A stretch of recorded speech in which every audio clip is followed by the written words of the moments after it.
Ahoana marina tokony ametra-pialana ny filoha. Tao anatin'ny 5 taona latsaka kely izay nitondra ny Rajoelina izay dia tazana tanteraka fa nifanipaka tamin'olona zay ndretra tamin'ny fampielezan-kevitra ny zava-misy iainan'ny vahoaka.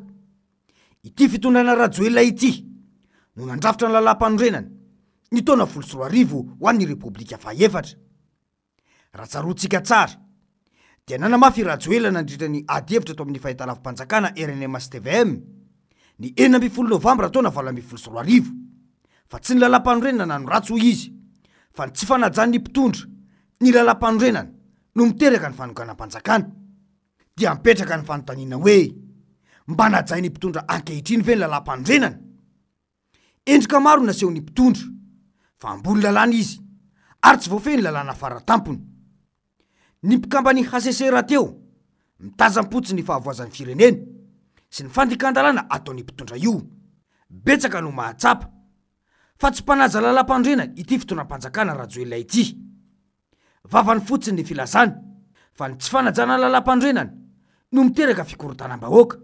Aiza ho aiza ao anatin'ny lalam-panorenana no misy hoe tsy mahazo manao etsika ny mpanohitra.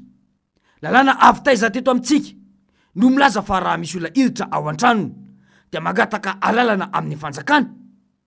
Droit absolu hoy ilay ramatoa minisitra iray izay ny fidinana andalambe ary zo ny olom-pirenena ny maneho hevitra ankalalahana araka ny lalam-panorenana.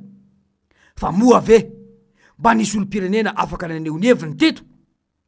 Tsy fandrangarangana hery ve no nisy rehefa misy faneho-kevitra eto amin'ny firenena? Tranga farany teo dia tsy fanajana ny fitsinjaram-pahefana izay voasoratra mazava ao anatin'ny lalam-panorenana.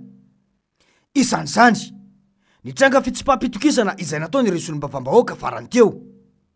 Sain'ny Rajoelina sy ny namany nampifangaro ny raharaham-panjakana tamin'ny fiainana antoko. Navory teny amin'ny toerana ivelan'ny androm-panjakana ireo solombavambahoaka ary nanaovana famoretana. Fanajana lalam-panorenana ve izany? Fahefana avy aiza no manome alalana ny filoham-pirenena hitsapaka amina raharaha tokantrano na fahefana mpanao lalàna? Ny tena olana dia ilay fahefana omena lalam-panorenana na solombavambahoaka mihitsy no hitsahin'ny Rajoelina. Io no vokany ankehitriny satria mitsapaka amin'ny tsy tokony hitsapahana. Mbola tsy nivalona ny pejy momba ny krizin'ny androm-panjakana nateraka ilay raharaha fitsipapitokisany governemanta na tsy efitra teny antenantenan'iny.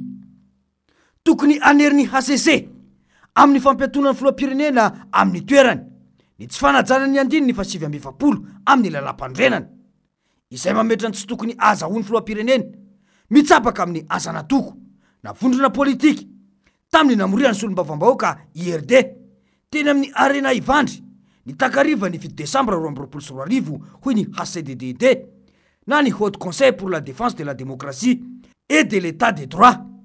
Mazava tokoa mantsy ny voasoratra ao anatin'ny lalam-panorenana.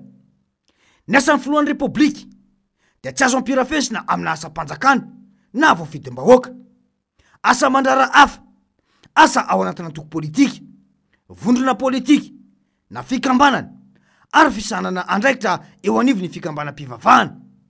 Izay rehetra fandikana ireo fepetra voalazan'ity andininy ity dia voamary ny fitsarana avo momba lalam-panorenana dia zaro antony amin'ny tsy fafahana miasa tanteraka ho an'ny filohan'ny Repoblika hoy io andininy 720 ao amin'ny lalam-pandrinana io. Rary ny ramijoro ny mpiaro ny demokrasia eto amin'ny firenena ka nalefa ny HCDD any amin'ny HCC mo na ny fitsarana avo momba lalam-pandrenana. Izany fangatahana fanamariana ny maha ara-dalàna na tsy contrôle de constitutionnalité ny ainga avy amin'ny fangatahana na ny requête nataon'ny solombavambahoaka misa 20 tamin'ny 7 volana febroary teo.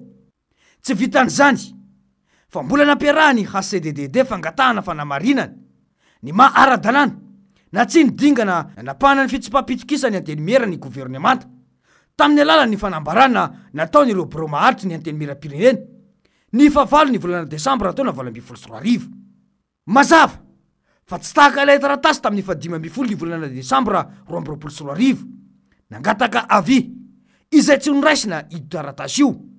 Izay novalian'ny HCC mazava mo fa tsy manana sata filohana androm-panjakana sy vondrom-bahoaka hitsinjara-pahefana ny filohan'ny HCDD fa afa mihitsy hoy indray mantsy izy hoe tsy hoe kory zahay no milaza be saina satria mety andika avirana ny sasana ao anatin'izay hoe efa nisy teo nangataka ny avy fa ny anankiray ity zany a dia mangataka ny tsy avy ny angatahana fa mangataka ny hoe manara-dalàna ve isika sa ahoana fahitanareo an'io dia nalefanay any amin'ny HCC zay tsy manantena hoe oui ou non fa anjaranay dia nandefa n'le izy a satria izay ny fangatahan'le député ny taratasy tonga ato aminay ato ny fitarana tonga ato aminay ato tsy azonay tazomina na ovaliana montolo hoe ajamonoany zany mazava izany no mafisiny ihany koa fa tsy tonga amin'izao ny raharaha rano azaina ny lalàna hoy atrany mantsy izy hoe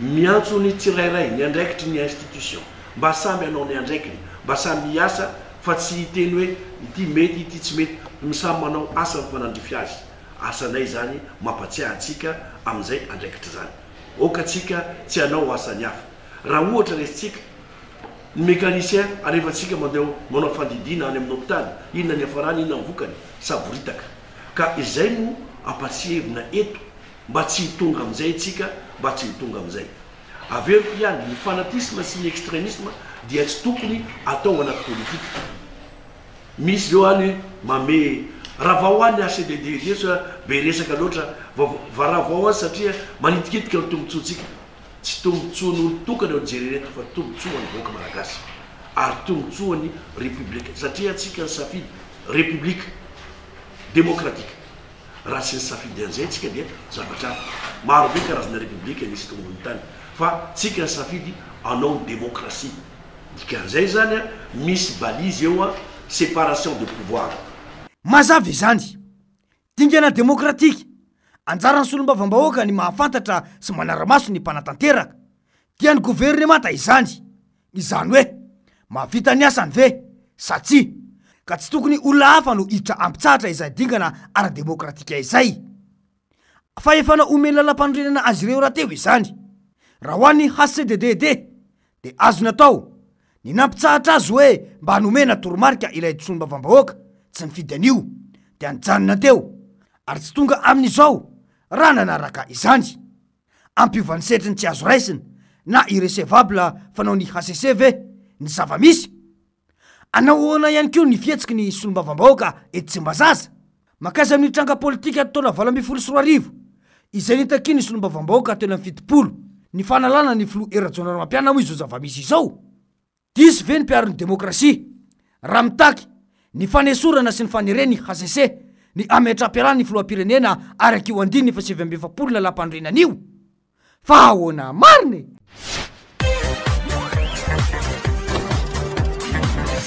ahoana mariny